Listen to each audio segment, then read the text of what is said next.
श्री राम जय जय राम। श्री राम जय जय राम।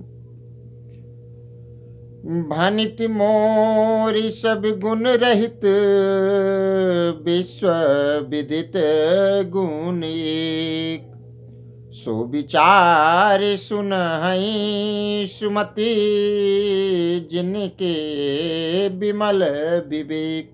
बाबा जी ने कहा, मेरी रचना सब गुणों से रहित है। इसमें बस जगत प्रसिद्ध एक गुण है, उसे विचार कर अच्छी बुद्धि वाले पुरुष, जिनके निर्मल ज्ञान है, इसको सुनेंगे। जिनके पास ज्ञान है वो इस रामचरितमानस का श्रवण करेंगे, सुनेंगे, राम कथा को सुनेंगे, राम जी का श्रवण करेंगे। क्योंकि जिनके पास निर्मल सच्ची बुद्धि है, निर्मल बुद्धि, स्वच्छ बुद्धि है जिसके पास, आगे बाबा जी ने कहा, तुलसी बाबा जी ने, यही मह रघुपति नाम उदारा, अति पावन पुराण श्रुति सारा। मंगल भवन या मंगल हारी, उमा सहित जहि जपत पुरारी। बाबा जी कहते हैं कि इसमें श्री रघुनाथ जी का उदार नाम है, जो अत्यंत पवित्र है, वेद पुराणों का सार है, कल्याण का भवन है और अमंगलों को हरने वाला है। जिसे पार्वती जी सहित भगवान शिव जी सदा जपा करते हैं, वो कौन है? भनित विचेत सुकवि कृत जो, राम नाम बिनु सोहन सो। विधु बदनी सब भांति सांवारी,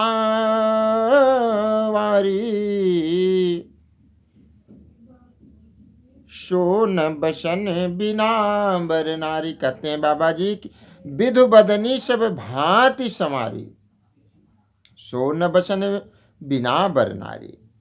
क्या है? क्या कहते हैं बाबा जी कि जो अच्छे कवि के द्वारा रची हुई बड़ी अनूठी कविता है, वह भी राम नाम के बिना शोभा नहीं पाती।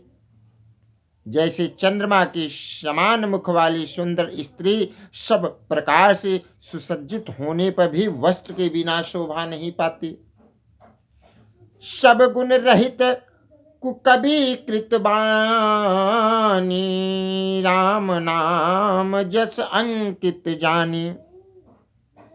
सादर करहि सुनहि बुधताहि, मधुकर सरिस संत गुण ग्राही। कहते हैं बाबा जी, इसके विपरीत कुकवि की रचना सब गुणों से रहित कविता को भी राम के नाम एवं यश से अंकित जानकर बुद्धिमान लोग आदर पूर्वक कहते हैं और सुनते हैं।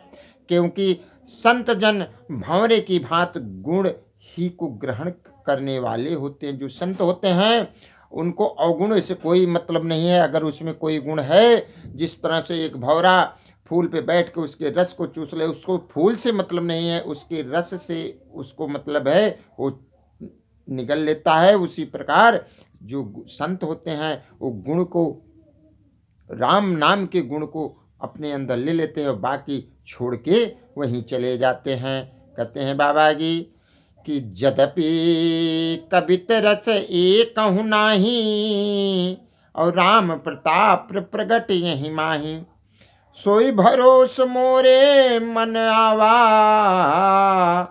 कहीं न सुसंग बड़ा पनु पावा। कहते हैं यद्यपि मेरी इस रचना में कविता का एक भी रस नहीं है, तथापि इसमें श्री राम जी का प्रताप प्रकट है। मेरे मन में यही एक भरोसा है, भले संग से भला किसने बड़प्पन नहीं पाया। बाबा जी ने कहा, घूमहु तजहि सहज करुआई, अगर प्रसंग सुगंध भसाई। भनित भदेश वस्तु भली भरनी, राम कथा जग मंगल करनी। कहते हैं कि धुआं भी अगर के संग से सुगंधित होकर अपने स्वाभाविक कड़वेपन को छोड़ देता है। मेरी कविता अवश्य भद्दी है, परंतु इसमें जगत का कल्याण करने वाली राम कथा रूपी उत्तम वस्तु का वर्णन किया है। इससे यह भी अच्छी ही समझी जाएगी। आगे बाबा जी ने एक सुंदर सा छंद लिखा है कि मंगल करनी कलिमल हरनी, तुलसी कथा रघुनाथ की। गत कूर कविता सरिस की, जो सरिस पावन पाथ की। प्रभु सुजस संगति भनती भली, हुई है सुजन मन भावनी। भवंग भूति मशान की, सुमिरत सुहावनी पावनी। कहते हैं कि सुजन मन भावनी। तुलसी बाबा जी ने कहा कि श्री रघुनाथ जी की कथा कल्याण करने वाली और कलयुग के पापों को हरने वाली है। मेरी इस भद्दी कविता रूपी नदी की चाल पवित्र जल वाली नदी गंगा जी की चाल की भांति टेढ़ी है। प्रभु श्री रघुनाथ जी के सुंदर यश के संग से यह कविता सुंदर तथा सज्जनों के मन को भाने वाली हो जाएगी। शमशान की अपवित्र राख भी श्री महादेव जी के अंग के संग से सुहावनी लगती है और स्मरण करते ही पवित्र करने वाली होती है। तो हमारी कविता तो राम जी की देन है, राममय कविता है। यह एक कविता मान के अगर जो कोई इसको पढ़ना चाहता है या पढ़ेगा, उसका कल्याण ही कल्याण होगा। प्रिय लागहि अति सबहिमम, भनति राम जस संग। दारु विचार की करई को बंदी मलय प्रसंग।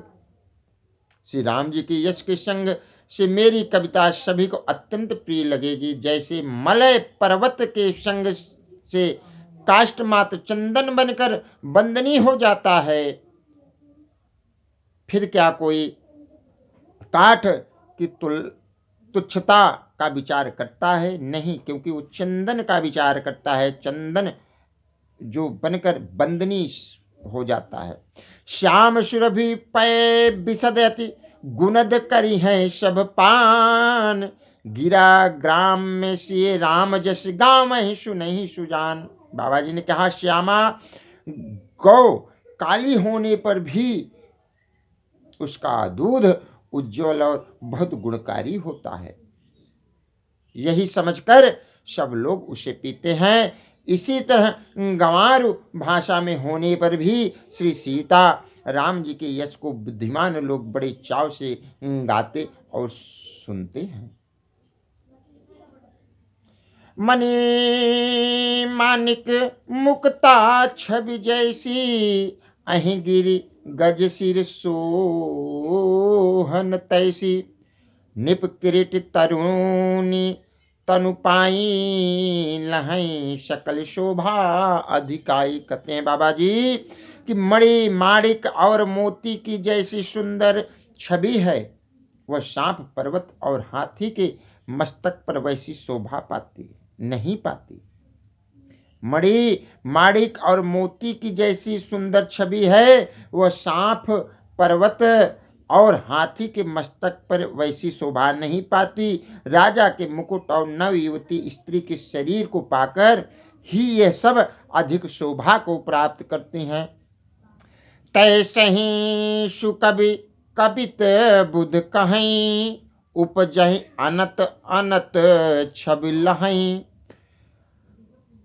भगति हेतु विधि भवन बिहाई, सुमिरत सादर आवति धाई। इसी प्रकार बुद्धिमान लोग कहते हैं कि कवि की कविता भी उत्पन्न और कहीं कहीं होती है और शोभा अन्यत्र कहीं पाती है। इसी प्रकार बुद्धिमान लोग कहते हैं कि सुकवि की कविता भी उत्पन्न और कहीं होती है, उत्पन्न मतलब प्रकट, प्रस्तुत कहीं होती है और शोभा अन्यत्र कहीं पाती है। अर्थात कवि की वाणी से उत्पन्न और कविता, उत्पन्न हुई कविता वहाँ शोभा पाती है जहाँ उसका विचार प्रचार तथा उसमें कथित आदर्श का ग्रहण और अनुसरण होता है। कवि के स्मरण करते ही उसकी भक्ति के कारण सरस्वती जी ब्रह्मलोक को छोड़कर दौड़ी चली आती हैं। बोलिए श्याम रामचंद्र भगवान की जय, पवन सुत हनुमान की जय।